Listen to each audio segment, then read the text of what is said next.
Com o pastor Milton, com certeza. Boa aula a todos.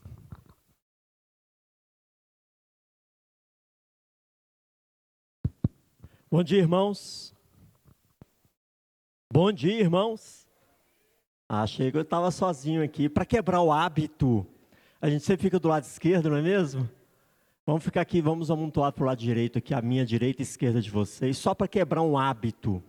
Falando de hábitos da graça, porque em breve, irmãos, nós estaremos mexendo naquela parede ali, não é só como uma dinâmica de experiência de quebra de hábitos. Em breve estaremos mexendo naquela parede e quem sabe nós vamos ter que nos concentrar um pouco mais para o lado de cá mesmo. E aqui do lado de cá é mais claro um pouquinho, não é mesmo? Mas como é interessante esse negócio de hábitos, não é? A gente sempre se acostuma. Todo estudo conjunto, a gente sempre foca do lado direito da nave, do templo. E quando a gente muda para o lado de cá, fica esquisito, não é? Eu mesmo estou achando estranho ficar do lado de cá. Assim é esse poder do hábito. Quando você deixa de fazer aquilo que você faz repetidamente, você sente estranho, sente falta. Isso é bom por um lado e ruim por outro lado. E nós precisamos compreender essa dinâmica dos nossos hábitos, abandonar alguns e adquirir outros que nos serão favoráveis, que nos serão benéficos em nossa caminhada cristã. Antes de lermos o texto bíblico, abra sua Bíblia em 1 Pedro, capítulo 2. 1 Pedro, capítulo 2, versos 11 e 12.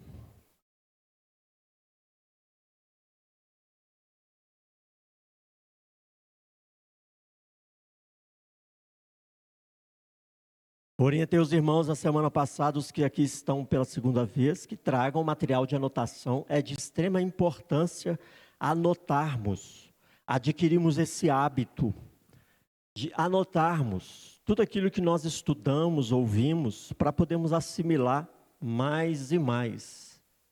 Isso. Se alguém mais quiser folha, pode passar para frente aí, eu sou João.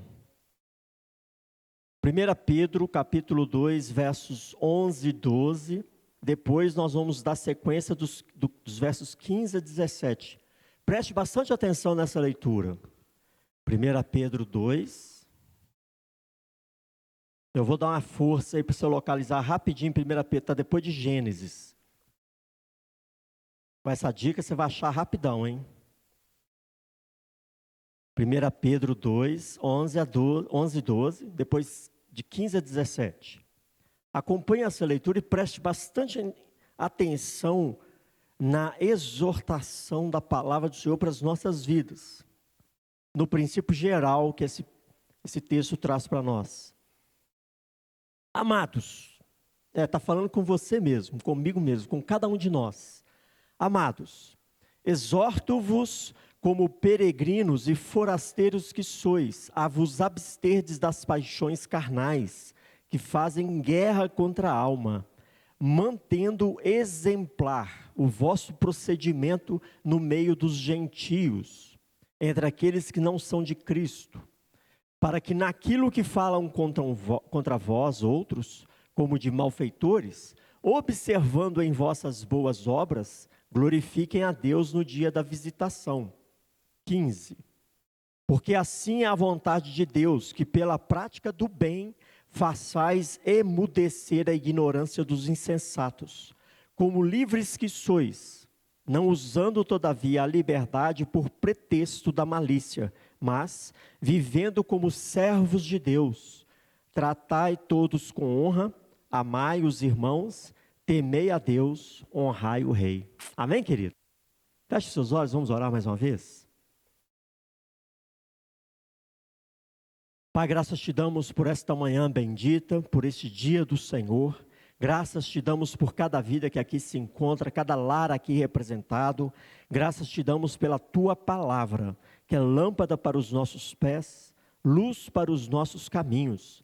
Pedimos a Ti, ó Pai, que Teu Espírito Santo esteja quebrantando os nossos corações, nos dando discernimento espiritual, bom senso, Ó Pai, para que o nosso proceder, para que o nosso comportamento seja exemplar, onde quer que estejamos, seja dentro da igreja, no ambiente familiar, no ambiente escolar, no ambiente profissional, onde quer que estejamos, sejamos homens e mulheres que apontam para o Senhor e glorificam o Teu santo nome, que o nosso procedimento seja exemplar, que as nossas vidas venham a redundar, glórias ao Teu santo nome.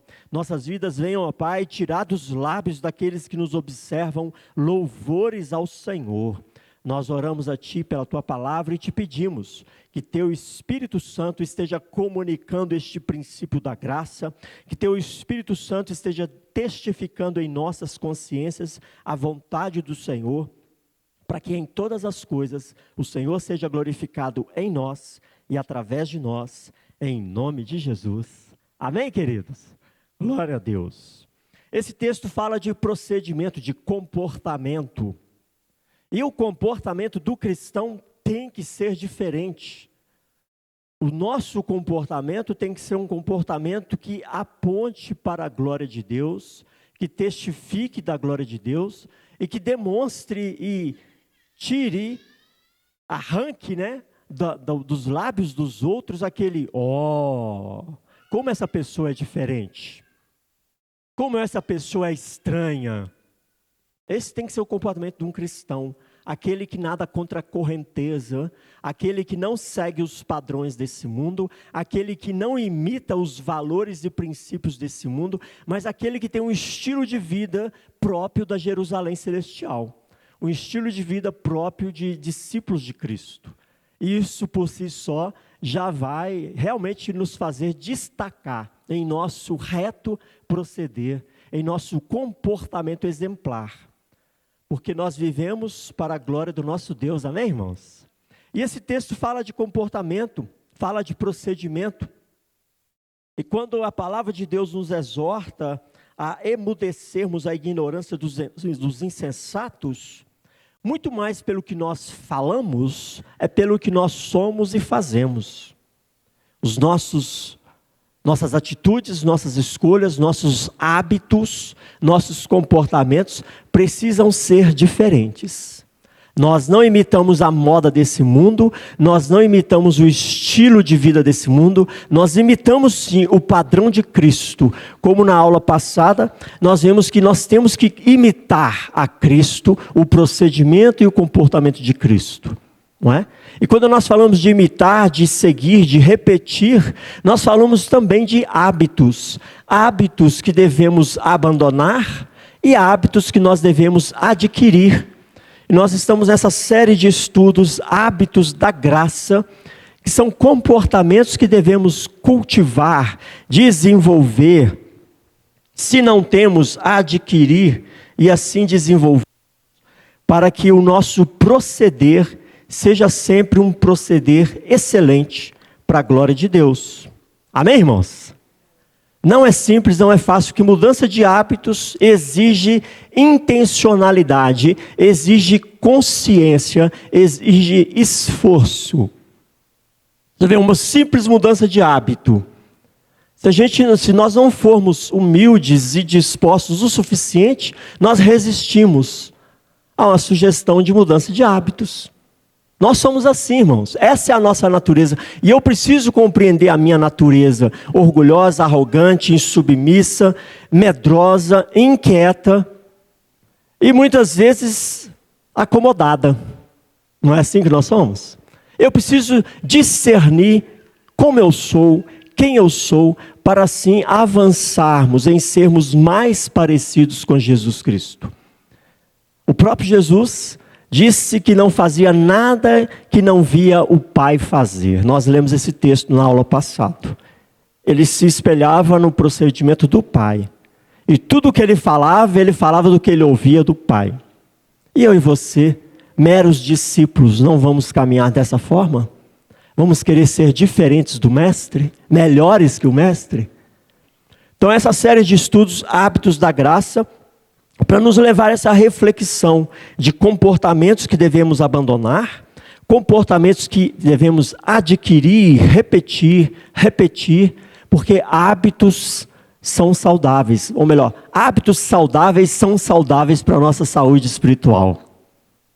Eu preciso refletir, quais são os hábitos que eu preciso desenvolver na minha vida, que vão me aproximar de Deus, e quais são os hábitos que eu preciso abandonar urgentemente, que me afastam de Deus, que me afastam da presença do Senhor.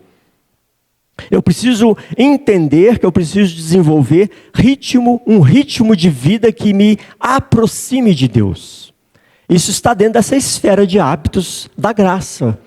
Porque existem hábitos que vão nos impedir de desenvolver bons hábitos e os hábitos da graça. Eu preciso identificá-los e desconstruí-los do meu estilo de vida. Não é? Eu preciso ter essa consciência. E esse texto de 1 Pedro 2 nos fala de comportamento, de um procedimento excelente, de um procedimento que vai falar mais alto do que as nossas palavras. Porque nada pior, uma pessoa que dá mau testemunho falar de Jesus Cristo, falar da palavra de Deus, e assim ouvir aquele negócio, mas como é que você fala isso e sua vida não tem nada a ver com isso? Tem nada pior do que isso, né? Um atestado de injúria ao nome de Deus. E nós precisamos estar atentos. Vamos refletir, revisar alguns conceitos importantes. O que são hábitos mesmo? O que é um hábito? Um de cada vez para não ter confusão. O que é um hábito? Nós trabalhamos esses conceitos na primeira aula e nós vamos rever alguns conceitos hoje para nós avançarmos num hábito da graça, que é o tema do estudo de hoje. O que é um hábito? Uma prática constante que se repete no nosso dia a dia, não é? Isso é um hábito, é um comportamento repetitivo. São comportamentos que se incorporam em nossa rotina e vão passando a ser cada vez mais fáceis, comuns ou até mesmo automáticos em nosso estilo de vida. Você desenvolve aquele comportamento sem nem perceber, sem gastar energia, sem gerar estresse, algo que vai se tornando natural no seu estilo de vida. E quando você não tem esse comportamento, faz falta. Esse é um hábito. Você já pensou em alguns hábitos que você possui? Você consegue pensar aí rapidamente em 3 hábitos. Não importa se são saudáveis ou não, mas 3 hábitos que você possui. Pensa aí. Você consegue identificar comportamentos repetitivos que se tornam parte do seu estilo de vida e que o dia que você não repete aquilo ali, você sente falta? Tem comportamentos de higiene, tem comportamentos sociais e tem uma série de esferas de comportamentos, não tem? Por exemplo, um comportamento que é repetitivo, que se torna um hábito que é positivo para a higiene pessoal. Quem escovou os dentes hoje pela manhã? Não precisa levantar a mão. Se alguns não levantar, a gente fala, uai. Mas é um hábito que, nós aprendemos e vamos repetindo, e quando a gente não faz, não é mesmo? E assim nós temos muitos hábitos que são da esfera da saúde, alguns da esfera social, alguns mais íntimos e mais pessoais, alguns que geram um transtorno, que geram até problemas familiares. Você tem consciência desses hábitos? Aqueles que eu preciso manter e aqueles que eu preciso abandonar? E principalmente aqueles que eu preciso desconstruir para adquirir hábitos da graça? Eu preciso ter essa consciência. Domingo passado nós estudamos qual o hábito da graça que nós devemos desenvolver. Qual foi? Pode falar mais alto. Não? Em quê? Constância em quê?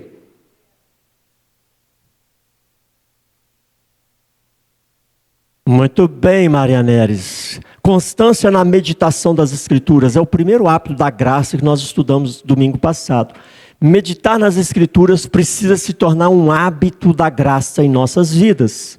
Meditar é mais que ler e mais que estudar. E vai passar pela leitura e pelo estudo, mas é algo mais profundo. E eu preciso desenvolver esse hábito da graça, ou seja, algo que eu faço todos os dias, não é só no domingo.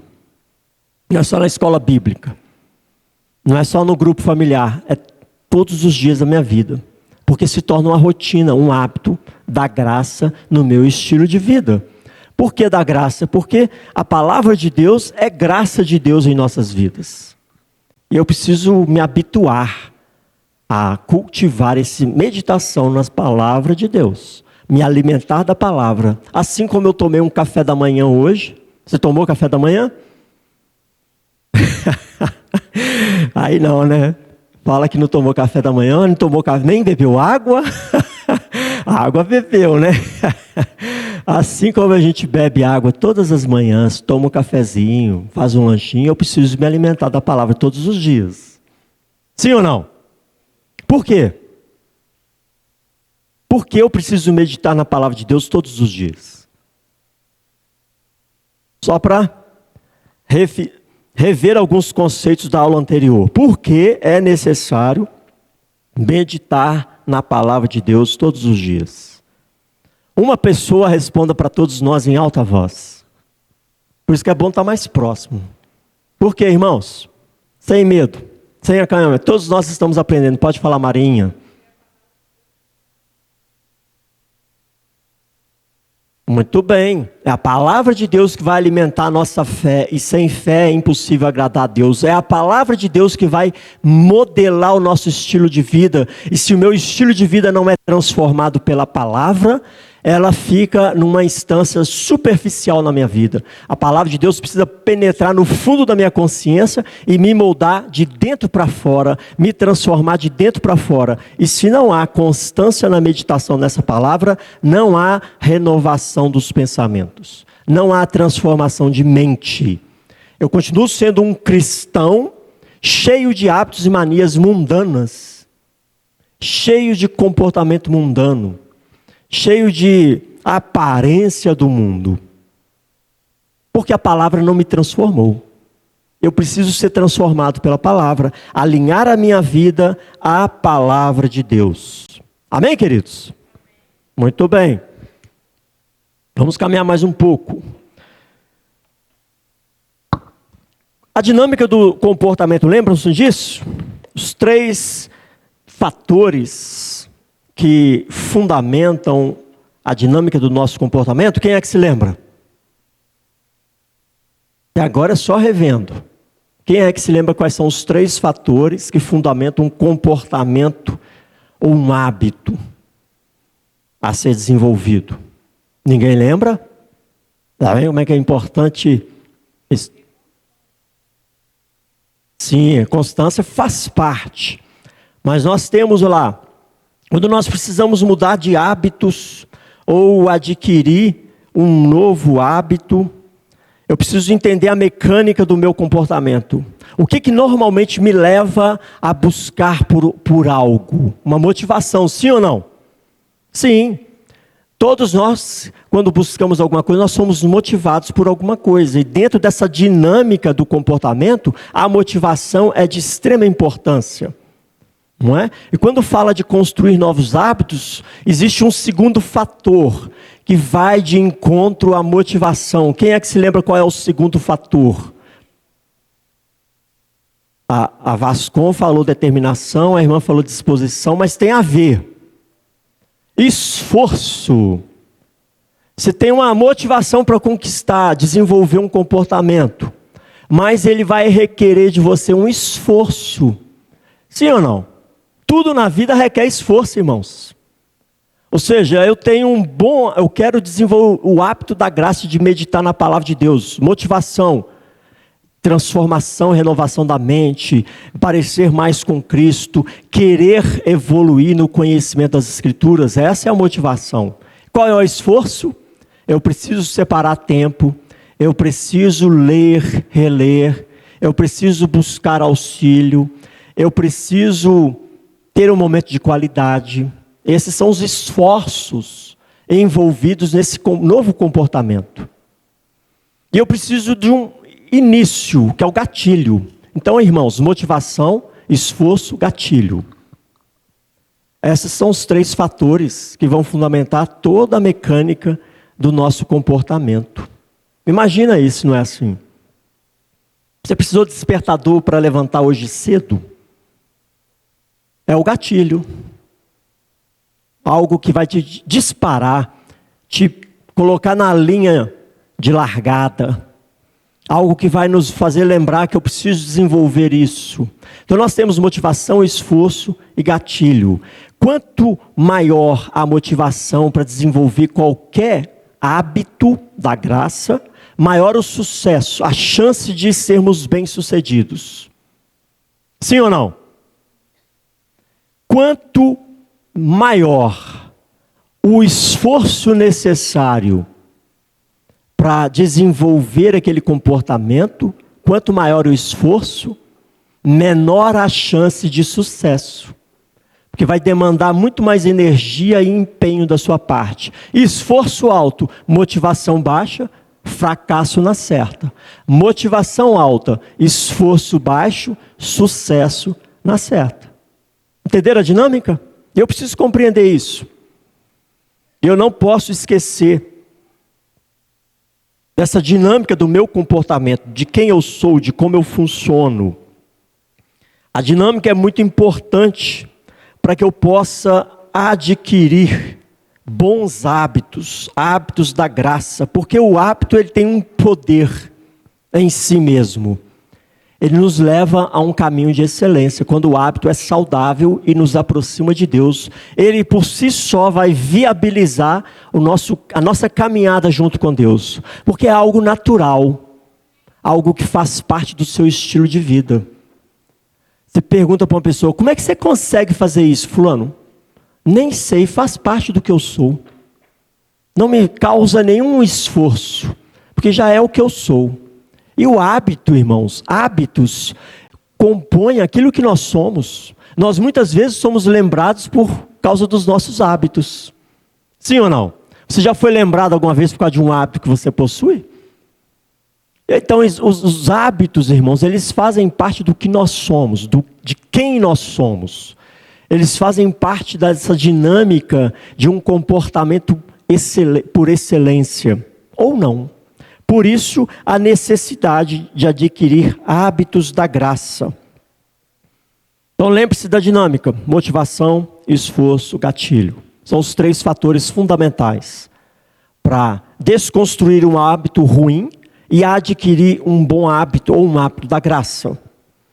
O fato é que nós vamos ter dificuldades. Quais são as dificuldades que nós sempre vamos enfrentar em construir novos hábitos ou em construir os hábitos da graça? Quais são as dificuldades? Nós citamos essas dificuldades, não é? Na aula passada, ainda estamos repensando. Quais são as dificuldades que vamos enfrentar ao desenvolver novos hábitos? Uma participação voluntária. Quais são as dificuldades? Você se lembra, Lucas? Vou voluntariar o Lucas. Você lembra? Quais são as dificuldades? Muito bem, meu querido. Procrastinação, que é um hábito destrutivo, péssimo. Ou seja, outros hábitos negativos vão te atrapalhar em desenvolver bons hábitos e hábitos da graça. Nós já temos muitos hábitos, não é mesmo? E esses hábitos vão nos impedir. A procrastinação, que é sempre adiar, deixar para depois, é um hábito terrível que nós desenvolvemos e que se enraiza em nós. E aí nós nunca vamos conquistar ou chegar onde nós queremos, por causa do empurrar com a barriga, como dizem.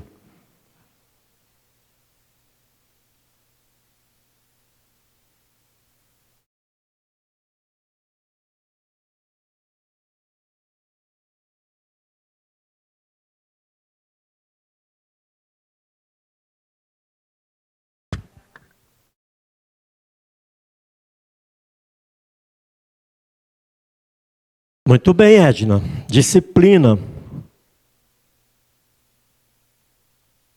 Vamos pensar em um hábito que é muito comum nos dias de hoje: o ativismo.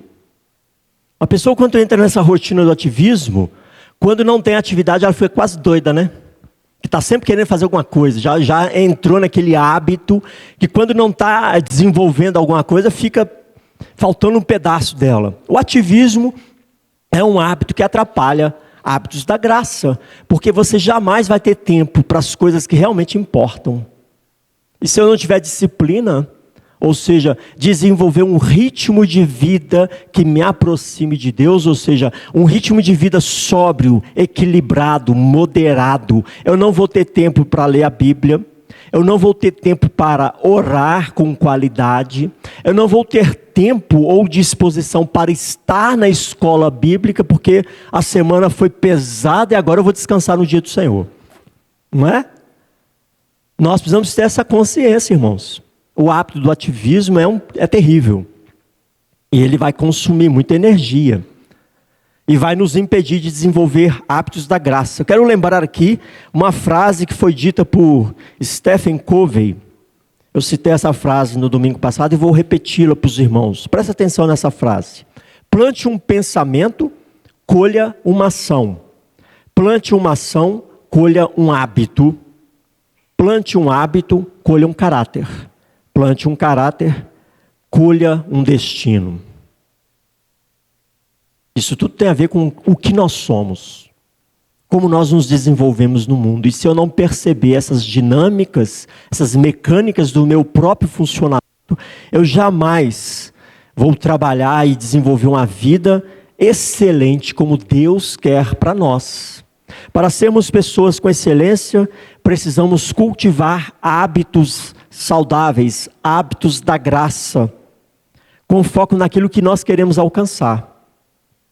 E esses fatores que foram citados são fundamentais para desenvolvermos hábitos da graça. Meus queridos, nós vamos meditar hoje pela manhã em um hábito que nós precisamos desenvolver. Se você já tem esse hábito, glória a Deus. Fique firme, progrida nessa atitude, nesse comportamento. Se você não tem, nós precisamos desenvolver um hábito da graça, que é orar em grupo, orar em comunidade. Todos nós sabemos que oração é uma ordem de Deus para o seu povo. Orai sem cessar. O próprio Jesus nos ensina como devemos orar. Entra para o teu quarto, fecha a porta e o teu pai que te vê em secreto vai te ouvir. Não há dúvida nenhuma sobre a importância da oração em nossas vidas. Sim ou não? Tem dúvida? Que crente que fala assim, não preciso orar. Não, tem uns aí que até falam, né? Mas isso aí está longe das Escrituras. Porque a Bíblia manda orar. Orar o tempo todo. Jesus, Deus Filho, orava o tempo todo. E nós precisamos desenvolver o hábito da graça, não somente da oração particular, mas o hábito da graça de orarmos em grupo, que nós falhamos muito nesse aspecto, nesse hábito da vida espiritual que é tão necessária para a igreja do Senhor, para o reino de Deus. Você pode orar todos os dias individualmente, mas a chamada do estudo de hoje é: desenvolva o hábito da graça de orar em comunidade, orar em grupo, orar com outros cristãos na igreja do Senhor. Amém, queridos? Compreendeu o tema de hoje? Sim? Sim ou não? Que semana passada, semana que vem o pastor vai perguntar, você vai falar, não lembro. Então o hábito da graça é orar em grupo, orar em comunidade. Esse é o hábito que nós precisamos desenvolver. Hábitos são extremamente necessários, porque a vida cristã, do início ao fim, irmãos, é totalmente dependente da graça de Deus. Esses hábitos da graça são fundamentais. Não apenas entramos na vida espiritual por pura graça, mas é pela graça de Deus que nós continuamos essa caminhada espiritual. Irmãos, é pela graça de Deus que nossas almas sobrevivem a muitas provações. E é pela graça de Deus que nós somos fortalecidos por meio de muitas provações no nosso dia a dia.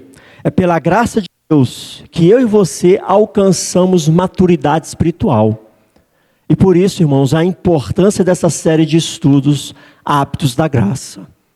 Porque eu e você precisamos nos empenhar mais naquilo que Deus está disposto a derramar sobre nós. A graça dele. Amém, queridos? Lembre-se disso, da importância dessa série de estudos, esteja presente no próximo encontro e medite sobre a aula de hoje. Vamos pensar um pouquinho na história da igreja. Qual é o lugar o valor e a importância da oração comunitária em grupo na história da igreja de Deus, da igreja de Cristo. Você consegue pensar alguns exemplos ou textos bíblicos, passagens bíblicas que apontam para esse momento comunitário da vida de oração da igreja? Você consegue pensar em alguns assim? Vamos ver como é que está o seu hábito da meditação na palavra. Você consegue, vem à sua mente cenas do povo de Deus reunido e Deus derramando graça sobre o povo de Deus? 2 Crônicas 7,14. Muito bem. Glória a Deus. É o povo, é um chamado coletivo. Alguém cita outra referência que eu sei. Cita outro texto que eu sei a referência. Eu me divirto. Muito bem, Edinha. Se o meu povo é um chamado coletivo, não é um chamado individual. Fala, Marcelene.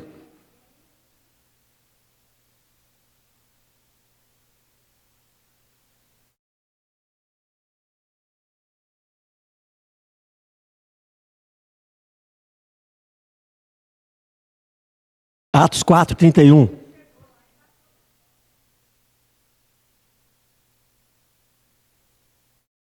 Está lá em Atos. Eles estavam no cárcere, a igreja reunindo, tremeu o lugar, e aí eles foram soltos. Eles chegam lá no local de oração. Oh, tem um fantasma aqui na porta. Oh, meu Deus. Você vê que a Bíblia não esconde nada, né? Nós somos assim, não é? É perigoso a gente estar aqui orando por um milagre, aí o milagre chega na porta e a gente, uai, tem alguma... Não é possível, a gente é assim mesmo, é? A Bíblia não esconde o defeito do povo de Deus. E nessa passagem que chega a ser até cômica, eles estavam orando pelo apóstolo que havia sido preso e ele é solto. E quando ele chega no cenáculo, eles não acreditam que a resposta foi tão rápida. Exatamente.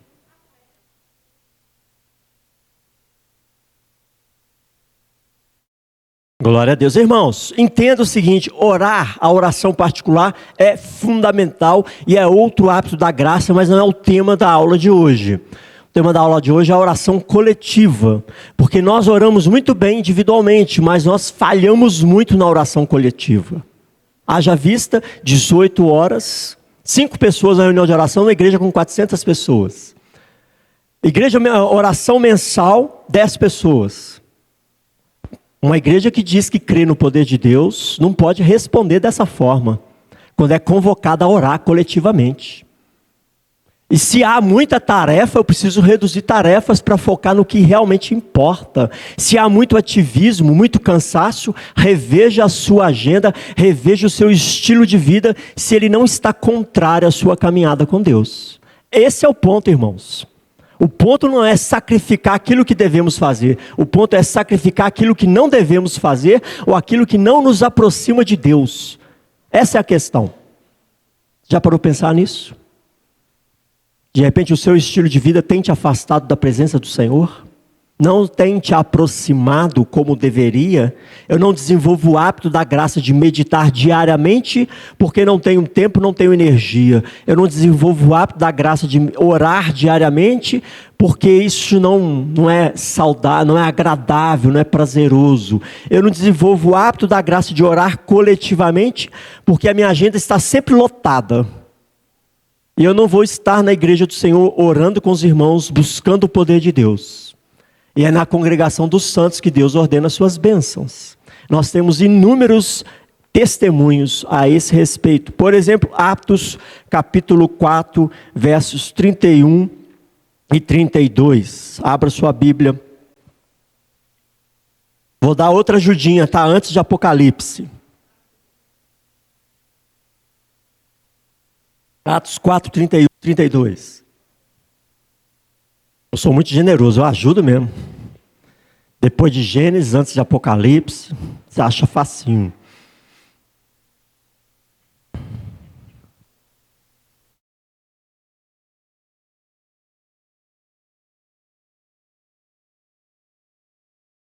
Nesse momento, os apóstolos que estavam presos foram ameaçados e falam assim: calem a boca e não preguem mais o evangelho. E a igreja estava reunida orando. Aí o apóstolo, solto do seu carço, ele chega lá e compartilha com a igreja. E aí eles fervem na oração. Amém, irmãos? Aí nós vamos ferver na oração. Quando tem luta, quando tem barreira, o que a gente tem que fazer? Ferver na oração. Sua família tem se reunido para orar constantemente? Nós, enquanto igreja, temos uma missão difícil, que é testemunhar o evangelho da salvação. Nós precisamos reunir enquanto igreja para orarmos, para sermos bem-sucedidos nessa missão. O seu grupo familiar tem orado fervorosamente para alcançar vidas? A igreja tem se reunido para buscar o Senhor e colocar diante dele as dificuldades, assim como a igreja primitiva colocava, as dificuldades no avanço do reino? Nós temos momentos pontuais de reunião coletiva, todo domingo 18 horas, e uma reunião mensal de segunda-feira de cada mês. 2 momentos pontuais da vida coletiva de oração da igreja. Eu preciso tornar isso um hábito da graça na minha vida. Eu preciso me empenhar para estar, para somar forças. E nós vamos ver a importância dessa união. Olha aí Atos 4, 31 e 32. Tendo eles orado, tremeu o lugar onde estavam reunidos, ou seja, não era uma pessoa, não era uma família, era a igreja de Cristo, reunida em um lugar específico de reunião da igreja. Todos ficaram cheios do Espírito Santo e com intrepidez anunciavam a palavra de Deus. Da multidão dos que creram era um o coração e a alma. Ninguém considerava exclusivamente sua nenhuma das coisas que possuía. Tudo, porém, lhes era comum. Irmãos, quando nós oramos coletivamente, quando nós nos reunimos para buscar a vontade de Deus, Deus derrama sua graça, porque nós estamos alinhados com a vontade dele. E quando fala que a igreja se reúne para orar, a igreja se reúne para orar, para avançar na missão que Deus delega a ela. Esse é o propósito. Essa precisa ser a perspectiva da igreja. Como é que você está desenvolvendo a sua missão pessoal enquanto testemunha de Cristo na terra? Você está sendo excelente nesse propósito? A igreja é o meio.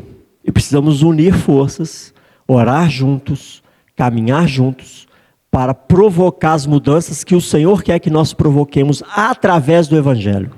Sim ou não? Você continua e quer continuar sozinho, caminhando sozinho? Tendo eles orado.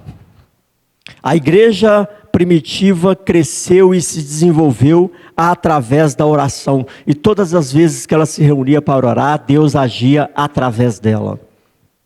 E hoje em dia, falta isso nas igrejas de Cristo. Falta isso. Oração da comunidade, oração dos que creem, oração coletiva. Nós estamos falando da oração particular, que é a ordem também do Senhor, mas do povo se reunir para clamar a Deus. Um só propósito, uma só mente, um só coração, tudo em comum. A missão é nossa. Não é do pastor, não é do conselho, é da igreja toda. A igreja primitiva cresceu, desenvolveu através da oração do povo de Deus. A perseverança na oração, tanto dos irmãos da igreja de Atos, quanto de outros irmãos da história cristã, revela essa verdade fundamental, irmãs. Isso aqui não é exemplo só do Novo Testamento, não. Nós temos exemplos da nossa época, na qual a igreja de Cristo se reúne para orar, e o avivamento vem, o mover do Espírito Santo acontece, a graça de Deus é derramada. O problema é que nós não estamos orando, nós não estamos clamando coletivamente. Nós temos aí, tornar essa verdade prática em nossa vida, na história da IPE, na nossa realidade familiar.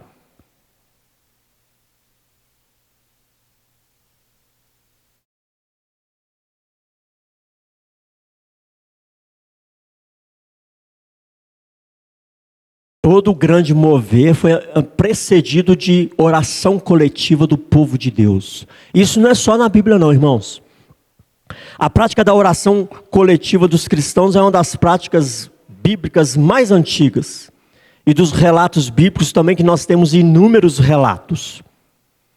Mas isso não está só na Bíblia, nós temos testemunhos da igreja contemporânea, da nossa época. Por exemplo, foi numa reunião de oração.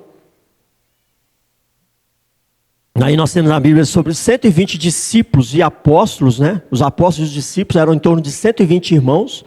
Quando eles oram e ali há o derramado do Espírito Santo. Nós temos esse testemunho em Atos dos Apóstolos.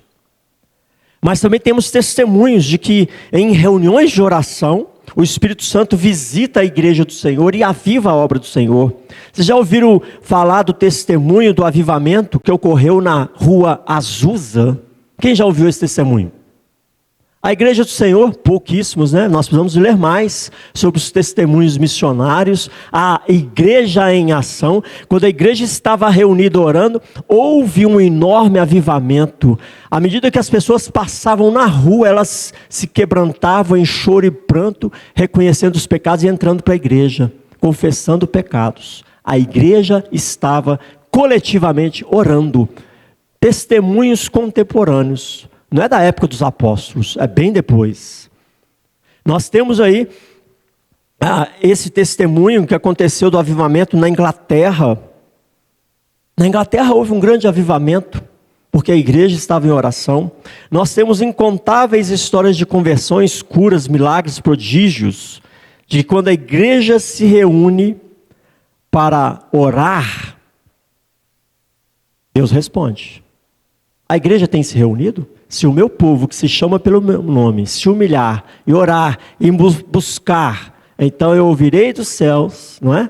Sararei a sua terra, perdoarei os seus pecados. O povo tem coletivamente se juntado para isso? Pode falar, Marcelene.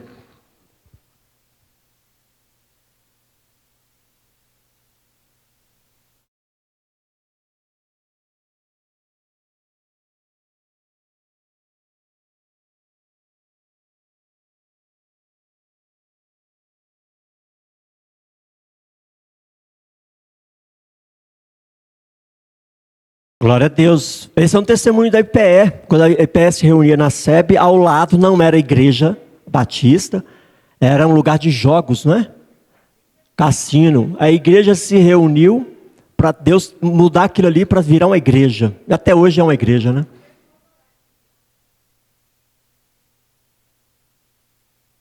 Glória a Deus.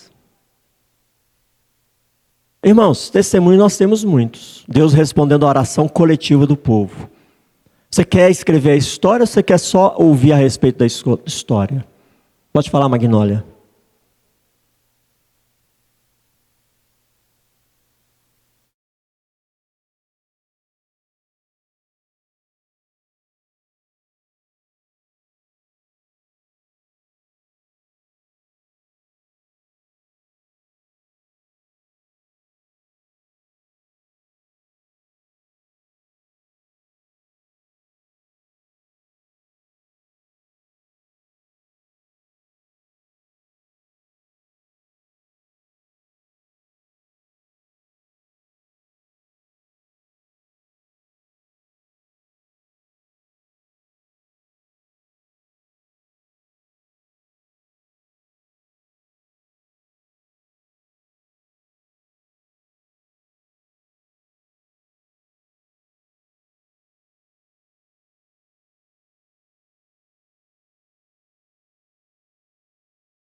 Glória a Deus. Conseguiram ouvir o testemunho da irmã, irmãos? E nós temos inúmeros testemunhos dessa forma nos grupos familiares, irmãos. Orando por enfermidades, orando por provisão, orando por salvação. Nós temos inúmeros testemunhos por meio dos grupos familiares. Quando o grupo se reúne para orar, Deus responde. E quando a igreja se reúne para orar, Deus se faz presente. É promessa, Mateus 18, 20, porque onde estiverem 2 ou 3 reunidos em meu nome, ali estou eu no meio deles. E eu e você, nós precisamos ter essa atenção, irmãos. É na congregação dos santos que Deus ordena suas bênçãos. Quando a igreja é chamada para orar, desenvolva o hábito da graça, esteja orando coletivamente. Não me responda assim, pastor, já ora muito na minha casa. Não, é a igreja reunida orando. E nós temos muitos benefícios, a Magnólia citou um deles. Quando nós oramos coletivamente, vemos resposta, a alegria é dobrada. A alegria é dobrada, irmãos. Porque você vê a ação de Deus, você percebe o mover de Deus, e isso gera em nós o quê? Alegria. Isso gera em nós o quê? Fortalecimento. Não é algo distante. Deus, de fato, está ouvindo a oração que se faz neste lugar. Amém, queridos? Esses são os dos benefícios que nós encontramos a partir da oração coletiva. Eu quero citar mais alguns outros benefícios. Mais poder. Já parou para pensar nisso? Você orando sozinho é bênção, mas você orando com uma comunidade dos que creiam é mais bênção ainda. São mais justos, clamando por uma causa, por um propósito. Quando nos unimos aos irmãos da fé, nós juntos levamos o nosso pedido ao Pai. Mateus 18, 18 diz assim, né? Tudo o que ligarem na terra será ligado no céu. Tudo o que desligardes na terra será desligado no céu. Coletividade. Mais de 2 pessoas orando juntos. Mais poder. Quando o povo se reúne, o impacto do clamor é outro. Exatamente.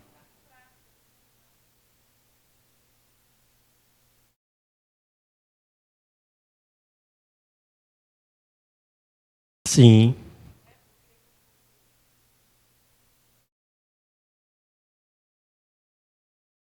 Glória a Deus. Nós somos fortalecidos mutuamente. Esse é o primeiro milagre que acontece quando nós estamos orando coletivamente. Ninguém sai da mesma forma que chega. Nós somos mutuamente fortalecidos. Nós já citamos aqui o benefício da alegria multiplicada. 2 Coríntios 1, 24 fala assim: não que tenhamos domínio sobre a vossa fé, mas porque somos cooperadores de vossa alegria, porquanto pela fé já estáis firmados. Irmãos, nós nos tornamos cooperadores da alegria uns dos outros quando oramos coletivamente e quando percebemos o agir de Deus através da oração do povo de Deus. Isso gera ânimo, gera alegria, gera fortalecimento, renova a expectativa e a esperança. Terceira característica da importância, o terceiro benefício dessa importância de estarmos orando coletivamente. A glória de Deus é exaltada de forma exponencial. Já parou para pensar nisso? Às vezes o irmão nós estamos orando por uma causa e Deus age naquela causa. Mas todos nós glorificamos a Deus por aquilo. Não somente quem foi abençoado. Não somente a área que foi atingida pelo mover de Deus. Todos nós glorificamos a Deus. É disso que trata. Esse benefício, a glória de Deus é exaltada. 2 Coríntios 1,11 diz assim: ajudando-nos também vós com as vossas orações a nosso favor, para que por muitos sejam dadas graças a nosso respeito, pelo benefício que nos foi concedido por meio de muitos. Irmãos, quando nós oramos, a glória de Deus é exaltada por meio de muitos, não por meio de apenas um. Não somente aquele que recebe uma bênção, mas todos aqueles que compartilham, que testemunham, exaltam o nome de Deus. Já te aconteceu isso? Uma pessoa dá um testemunho de uma resposta de Deus, e o que a gente faz imediatamente? Nós nos alegramos e nós glorificamos o Senhor. A glória de Deus é exaltada por muitos. Não fica só no seu ambiente individual, fechado. O serviço a Deus se torna frutífero. Quantas e quantas vezes nós temos testemunho nas Escrituras dos apóstolos pedindo para que orassem pelo ministério? Inúmeros testemunhos. Quantas e quantas vezes nós, pastores, pedimos para que a igreja esteja orando pelo ministério da palavra, pelos grupos familiares, pelo avanço do reino. Quando a igreja ora coletivamente, o serviço se torna frutífero. Quantas e quantas vezes nós pedimos para a igreja estar orando e abençoando o ministério de ensino, de louvor, infantil, terceira idade e por aí vai. Quando nós oramos, o serviço se torna frutífero. Nós estamos clamando a Deus não por desejos egoístas, mas para a expansão do reino de Deus através daquele ministério, daquele serviço. Isso é agradável ao Senhor. Olha o que diz Efésios capítulo 6, verso 19. Quando o apóstolo está solicitando a oração da igreja, no verso 19 ele diz: e também orem por mim, para que me seja dado no abrir da minha boca a palavra, para com intrepidez fazer conhecido o ministério do evangelho.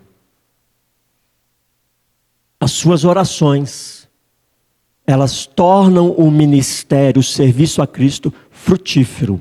A igreja precisa se reunir coletivamente para orar.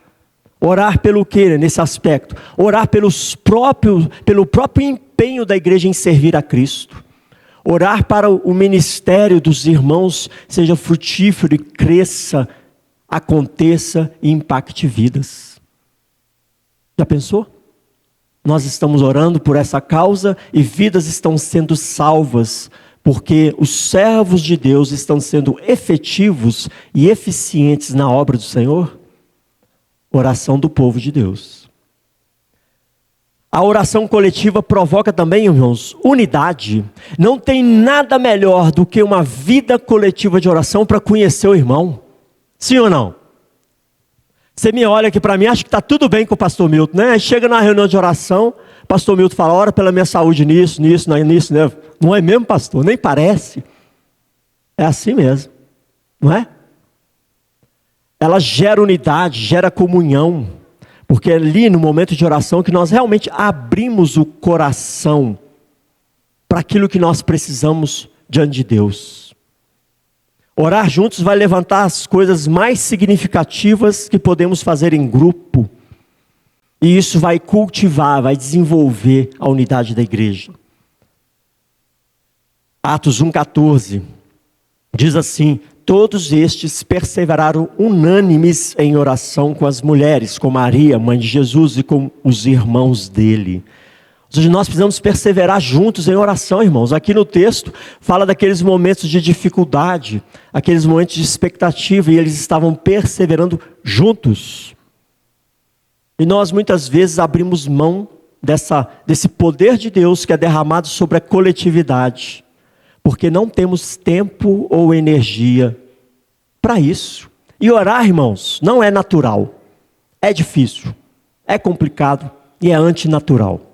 Sabe por quê? Porque não faz parte do seu estilo de vida. Até que se torne um hábito da graça em você, não faz parte do seu estilo de vida. A sua natureza que se inclina para as trevas, desejos do coração. Lembra o texto de abertura? Nossos desejos se inclinam para as paixões carnais. Isso não tem nada a ver com oração. A oração é uma oposição a esses desejos naturais do meu coração. Por isso vai empreender esforço. O meu esforço vai ser muito maior para desenvolver um hábito da graça de orar do que assistir uma novela, assistir um filme, ficar na frente de um jogo de futebol 2 horas. Dali você faz isso natural, nem sente cansaço. Mas orar 15 minutos já está morrendo, porque é antinatural. Se eu não colocar esforço, eu não desenvolvo esse hábito da graça. Não é? Eu não aguento ouvir o pastor 30 minutos, mas eu aguento ver uma novela mais de 1 hora. Aguento ver um filme porcaria mais de 1h30. Não é? paixões carnais. É muito fácil se inclinar para elas. Mas para os hábitos da graça exige esforço. Lembra? Motivação, esforço, gatilho. Mudar hábitos e adquirir hábitos da graça vai exigir esforço. E eu preciso minimizar os esforços. Como é que eu faço isso? Quero adquirir, pastor, o hábito de frequentar a reunião de oração 18 horas. Combina com o cônjuge, vamos junto. Combina com o irmão do grupo familiar, vamos junto. E aí um incentiva o outro. Primeiro domingo é o nosso dia de estar lá. Terceiro domingo. Você não precisa vir todos, escolha um domingo. Primeiro, segundo, terceiro ou quarto. Não escolha o sexto domingo, hein? Pastor, todo sexto domingo eu vou estar. Aí não, né? Me ajuda aí, né? Perigoso alguém falar isso. Não, no quinto domingo. Só tem 6 vezes no ano, né? Aí não, né? Escolha o primeiro e venha. Se você tiver difícil, combina com o irmão para ele te incentivar, para ele te cobrar, para ele te encorajar. Venha, desenvolva esse hábito da oração coletiva. Combine com o seu grupo familiar. Toda segunda-feira do mês nós estaremos juntos. Todo o grupo, na reunião mensal. E aí nós vamos desenvolvendo, irmãos. Queridos, eu já estou na igreja há mais de 25 anos. Desde que eu me tornei presbítero, eu não falto nenhuma reunião de oração 18 horas, exceto quando eu estou dando aula 17h30. Eu não tinha esse hábito não, mas se tornou um hábito. Quando eu não venho, faz falta. Hábitos da graça se torna natural. Quando você não vem, faz falta. Já há muitos anos eu frequento a reunião de oração. E às vezes eu fico extremamente triste. Eu aqui mais 3 irmãos. Mas eu continuo frequentando. Porque toda igreja precisa desenvolver esse hábito da graça, da oração coletiva, irmãos. Porque assim nós vamos de fato buscar a graça de Deus, buscar o mover. E um dos benefícios que nós adquirimos na oração coletiva é aprender a orar e crescer na oração.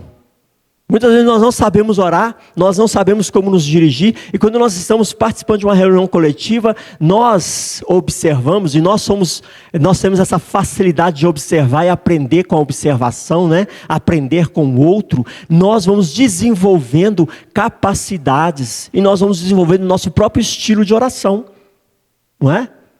Alguém começa a orar assim: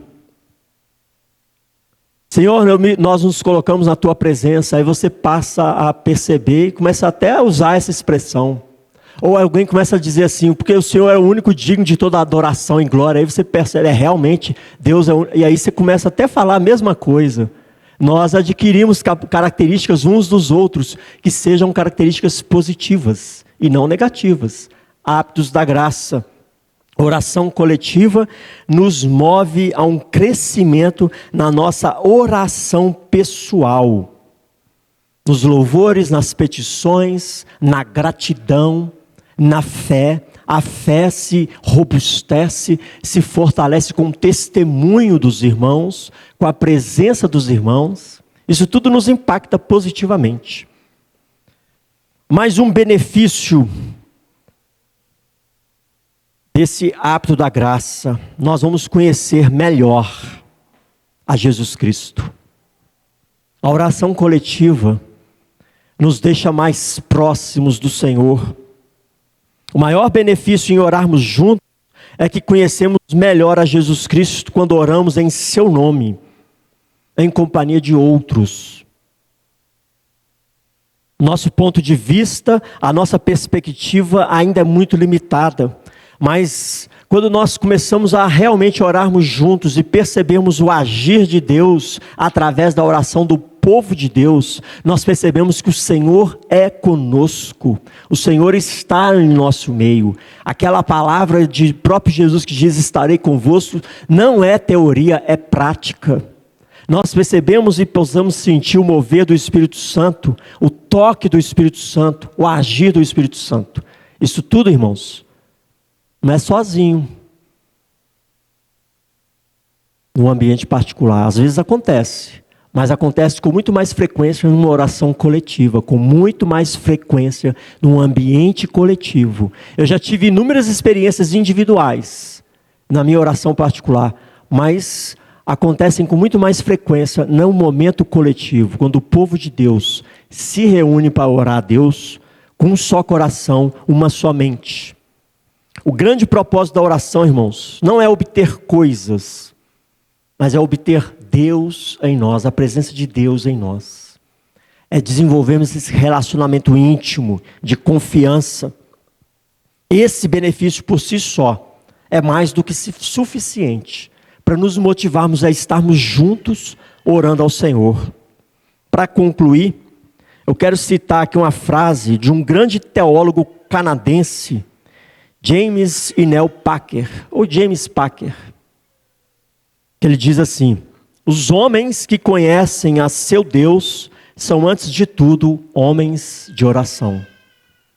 Os homens que conhecem a seu Deus são antes de tudo homens de oração. Não existe poder na sua oração, mas existe poder no Deus que ouve a sua oração. Amém, irmãos?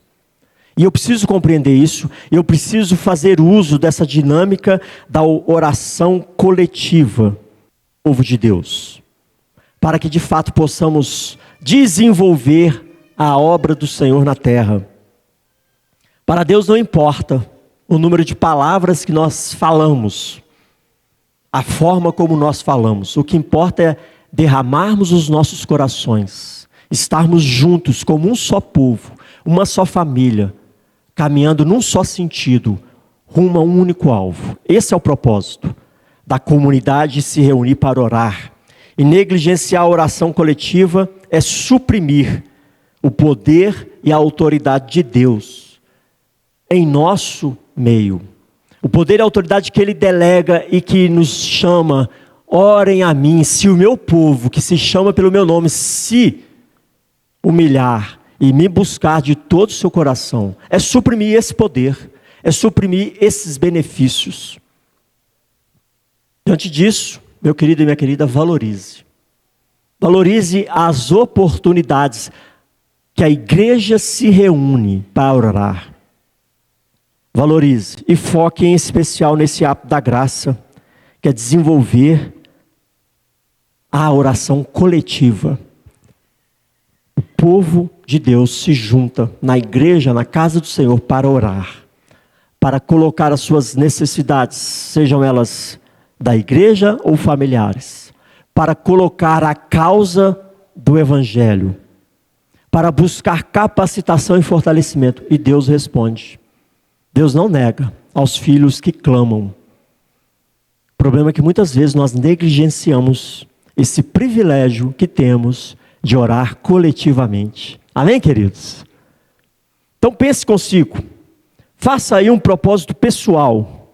Entre um dos propósitos de final do ano que nós citamos aqui, um deles era desenvolver esse hábito tão precioso de orarmos coletivamente.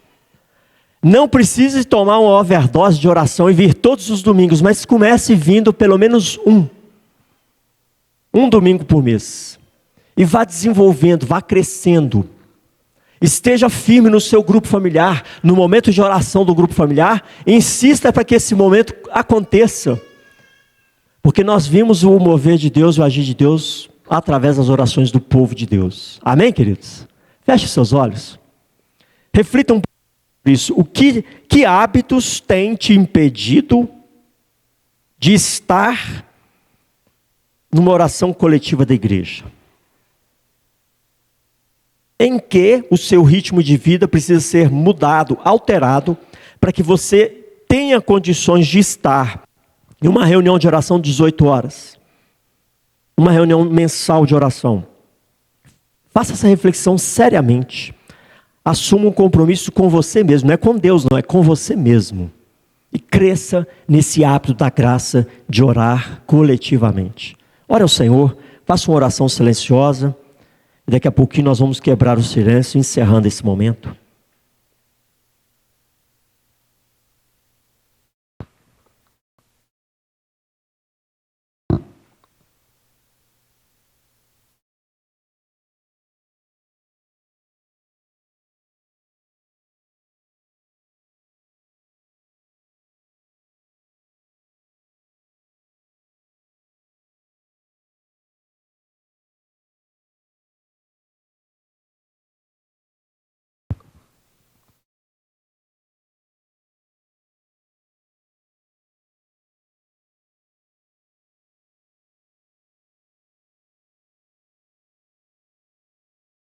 Pai, graças te damos pela tua palavra que é clara, direta, objetiva.